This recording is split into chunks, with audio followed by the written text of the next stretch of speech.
vulnerabilities out there. SQL injection happens once a database query is taking an argument of an unfiltered user input.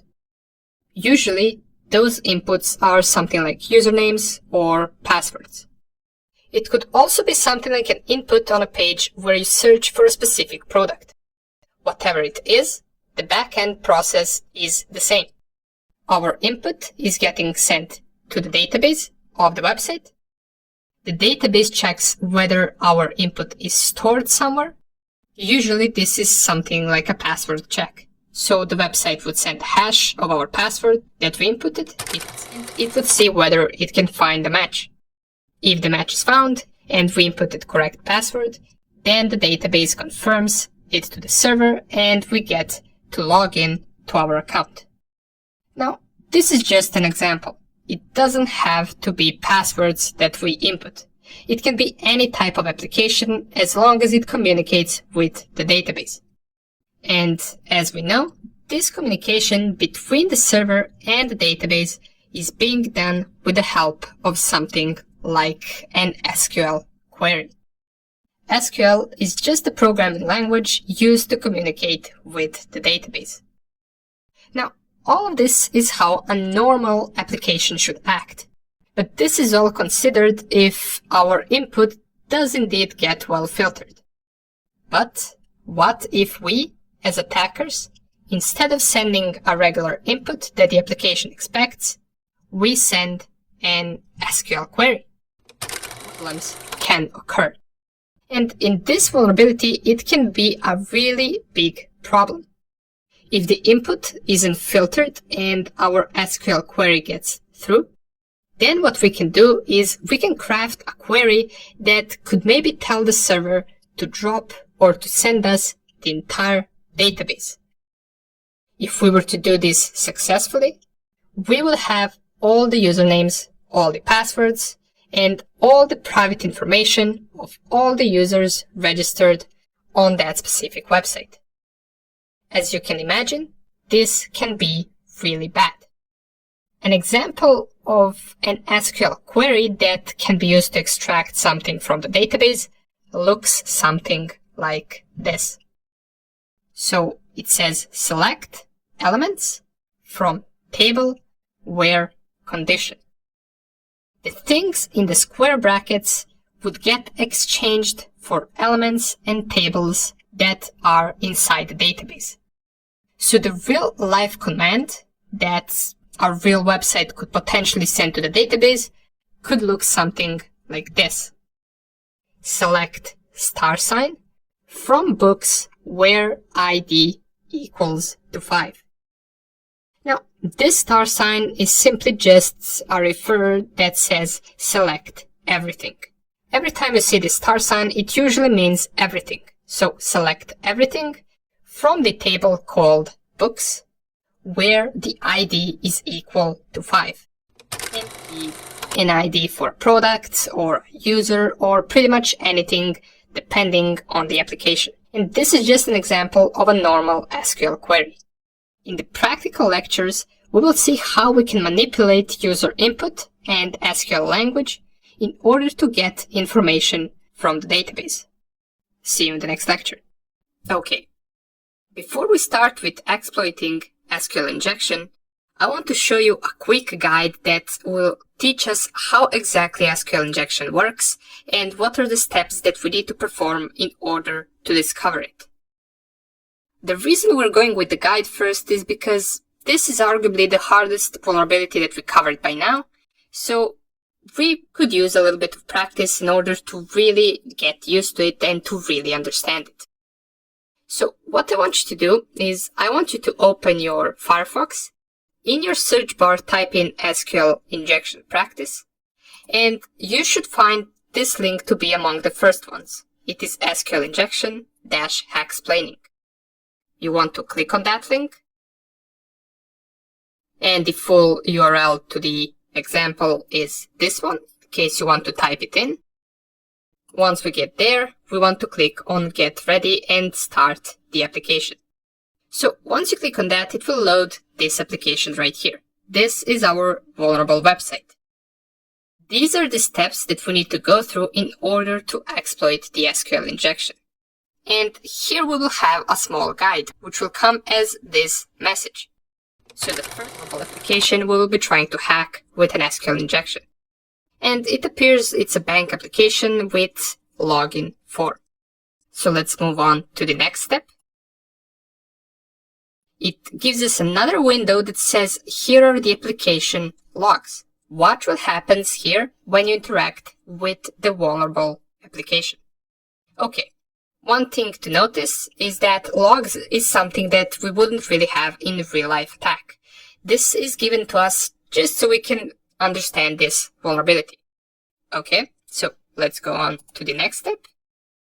It tells us go ahead and try logging in with the following credentials: user@email.com and password. Let's type that in, user@email.com and password. Let's click on login, don't save, and nothing really happens. If we go to logs, it will say invalid credentials specified. But the next step tells us that guessing the password didn't work. Let's try adding a quote character after the password. And you will see in just a second why are we adding this quote character.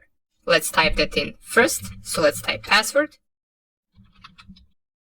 Our email is already specified, and let's just click on login. Now we get an error. An unexpected error occurred. This says this application crashed with an unexpected error. What could that mean? Well, let's go to the next step, which will lead us to logs that says the log shows an SQL syntax error. This indicates that the quote character messed something up in an unexpected way. And if we take a look at the logs, we do get syntax error. And here we also get the SQL query used to query and password, or in this case, our email and password. And you will notice where the error is. Our credentials are being specified between the single quotes by default. Once we added a single quote at the end of our password, it messed up the syntax, because now here we have one open single quote and two closed single quotes, which gave us the syntax error. This is a really good indication that there is an SQL injection vulnerability on the application. Let's move on to the next step. Now it pops another window, and in this window we get the SQL query, or the SQL code used to query our credentials to the database. And this code that we get right here is the same one that we got inside of our logs. It will change once we type something in. It will show us how it looks like inside of this code window. So let's go to the next step, and let's type once again password question mark, or pardon me, single quote. It even tells us to do that again, and here we can see how it looks like. If I delete this single quote, you will notice that this is the entire SQL query. This also belongs to this command. But as soon as I type a single quote, it messes up this part that comes after. So this is why this single quote gave us an error. The SQL syntax is no longer valid once we specify it here. Let's go to the next step. It even tells us right here the quote is inserted directly into the SQL string and terminates the query early. This is what caused the syntax error we saw in the logs. Okay, we already mentioned that. Let's go to the next step. It says this behavior indicates that the application might be vulnerable. We already mentioned that as well. And the next step tells us to enter the following command. We specify the regular user@email.com, and the password is single quote or 1 = 1 --. Why are we typing that in? Well, let's type it first and then we're going to explain it. So let's go with single quote space 1 = 1 --. If we go to our code window and we take a look at the query, it actually is a valid query. It's a valid SQL syntax. we're selecting everything from users where email is equal to this email and password is equal to nothing or 1 is equal to 1. And this dash dash at the end is just a syntax for a comment in SQL language. What this last line does, it simply says, find the user with this email that has password to be equal to nothing, or if that user doesn't have a password that is equal to nothing, then check whether 1 is equal to 1. And if any of these two conditions are fulfilled, log us in to that account.